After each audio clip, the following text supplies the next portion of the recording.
আবু জাহরা গোত্রের লোক বলে তুমি মুহাম্মাদের কল্লা কাটতে যাও? আরে তোমার বোন ফাতিমা বিনতে খাত্তাব আর তোমার বোনের জামাই সাঈদ, এরা তো দুজন কালিমা পড়ে মুসলমান হয়ে গেছে। আরে মুহাম্মাদের কল্লা পরে কেটো, আগে ঘর সামলাও। যে ওমর, আগে ঘর সামলাও, পরে তুমি মুহাম্মাদের কল্লা কাটতে যাও।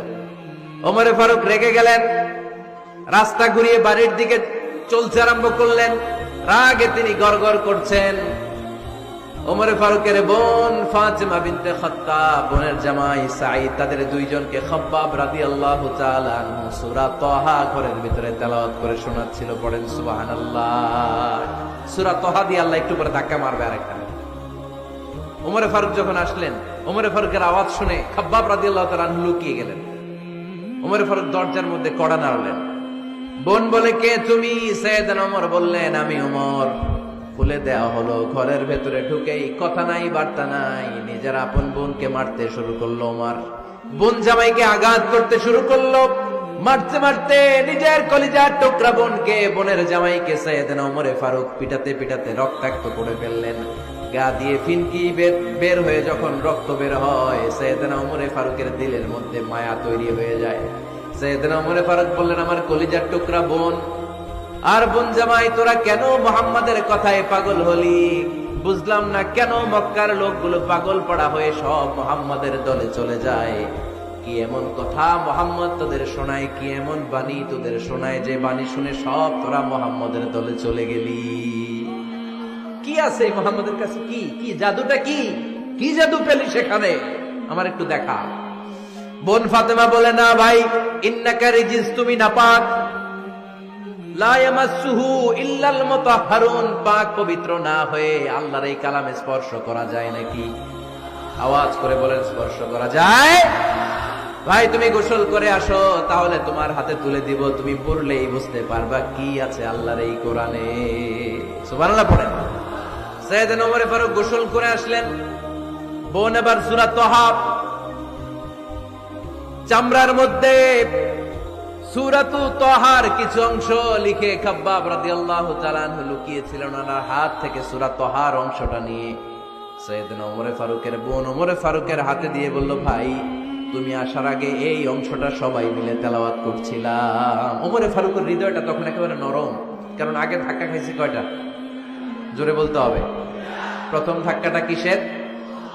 হ্যাঁ, দোয়া। দ্বিতীয়টা হাক্কা, সূরার নাম হাক্কা দিয়ে দিছেন আল্লাহ ধাক্কা। এবার দিবে সূরা তাহার ধাক্কা। ওমরে ফারুক হাতে নিলেন। খুব ভালো আরবি জানতেন, চমৎকার আরবির অর্থ বুঝতেন, কারণ আরবি ভাষাভাষী মানুষ। হাতে নিয়ে নজর দেওয়ার পরে ওনার চোখ দিয়ে দাঁড় দাঁড় করে পানি বের হয়ে গেল।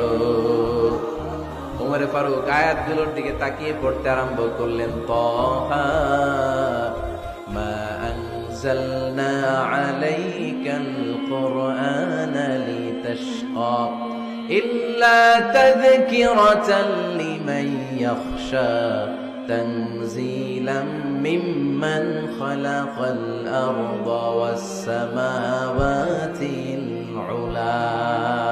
পড়েন সুবহানাল্লাহ। উনি পড়তে আরম্ভ করলেন, তাহা মা আনজালনা আলাইকাল কুরআনা লিতাশকা, এই কোরআনকে হতভাগা জাতি হিসেবে থাকার জন্য তোমাদের উপর নাজিল করি নাই। তানজিলাম মিম্মান খালাকাল আরদা ওয়াস সামাওয়াতিল উলা, এটা ওই রবের পক্ষ থেকে, ওই সত্তার পক্ষ থেকে নাজিল হয়েছে, যেই রব জমিন তৈরি করেছেন, যেই রব বিশাল সুবিশাল আকাশও তৈরি করেছেন। সুবহানাল্লাহ পড়েন।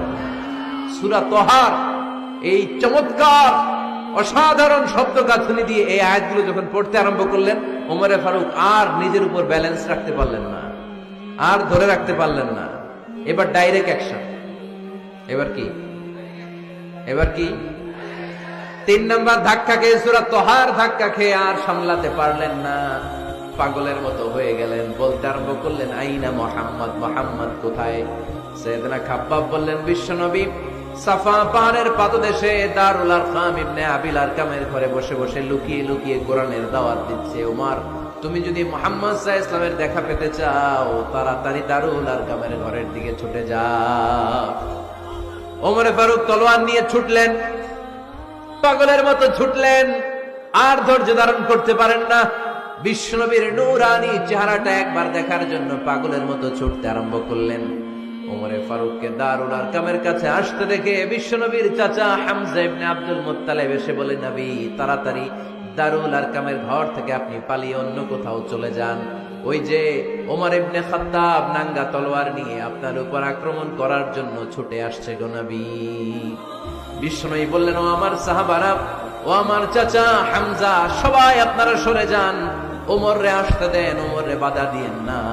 কারণ কিছুদিন আগে তাহাজ্জুদের নামাজ পড়ে আমি আল্লাহর কাছে একটা বিশেষ দোয়া করেছি, আমার মন বলছে ওই দোয়াটা আল্লাহ কবুল করতে শুরু করেছে।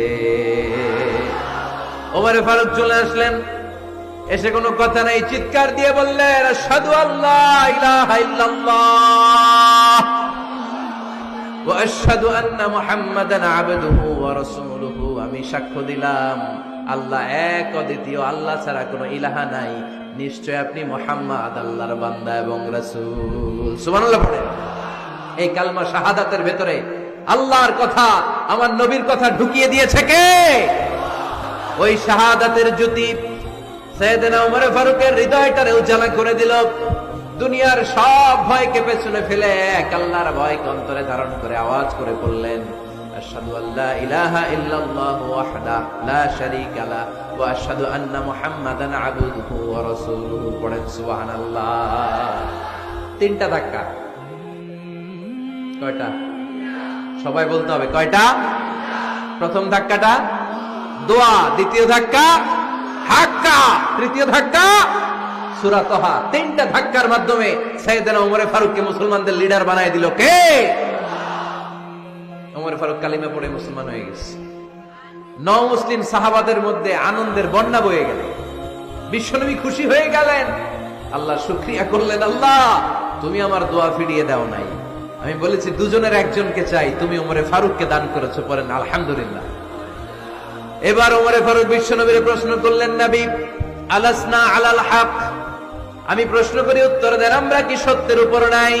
বিশ্বনবী বললেন, বালা ওমর, আমরা এই সত্যের উপরে আছি। আমাদের কোরআন কি সত্য নয়? বিশ্বনবী বললেন, কোরআনও সত্য। আমাদের রব আল্লাহ কি সত্য নন? বিশ্বনবী বললেন, সত্য।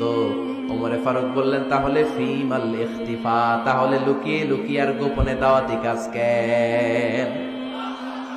আপনি সত্য নবী, কোরআন সত্য কিতাব, আমার রব আল্লাহ সত্য, আর আমি ওমর কালিমা পড়ে মুসলমান হয়ে গিয়েছি, তাহলে ফিমাল ইখতিফা, আর লুকিয়ে লুকিয়ে কোরআনের দাওয়াত দিবেন কেন? বের হন, মক্কার শহরের মাঝখানে চলে আসেন, চিৎকার করে আমরা আল্লাহর নামের ঘোষণা দেব। বিশ্বনবী বললেন, না ওমর,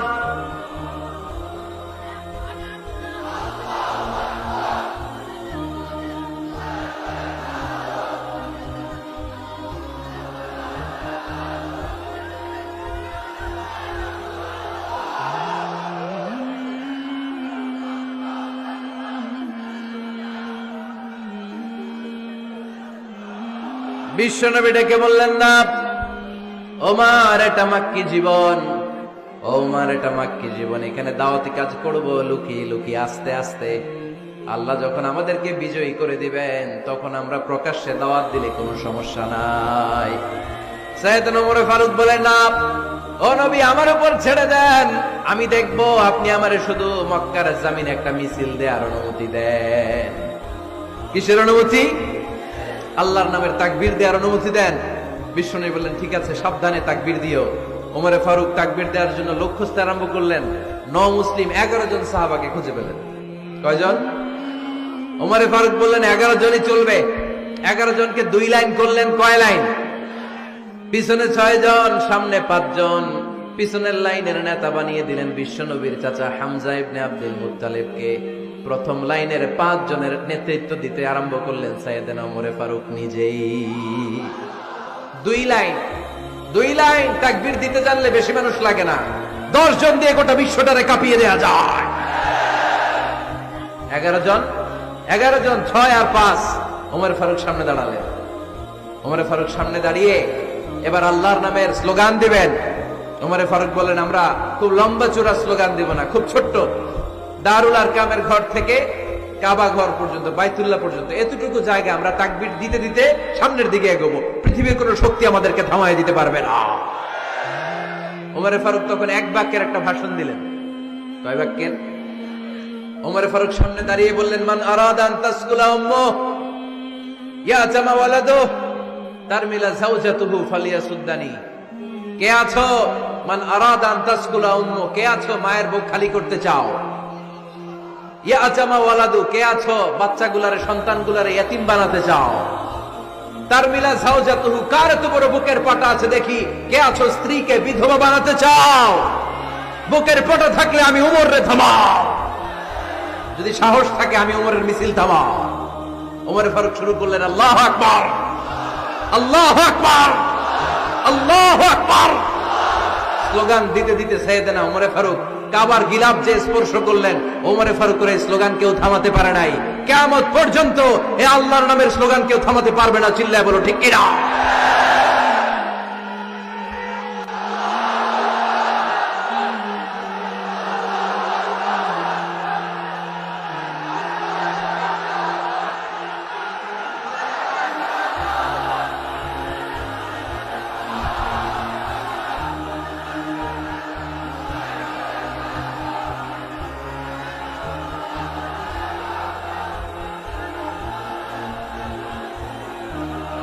ওমর ফারুকের স্লোগান সেদিন মক্কায় কেউ থামাইতে পারছিল? আওয়াজ করে বলতে পারছিল? এখনো আল্লাহর নামের স্লোগান কেউ থামাই দিতে পারবে? কিয়ামত পর্যন্ত আমার রবের স্লোগান কেউ থামাতে পারবে? পারবে না। ওমর ফারুক স্লোগান দিলেন।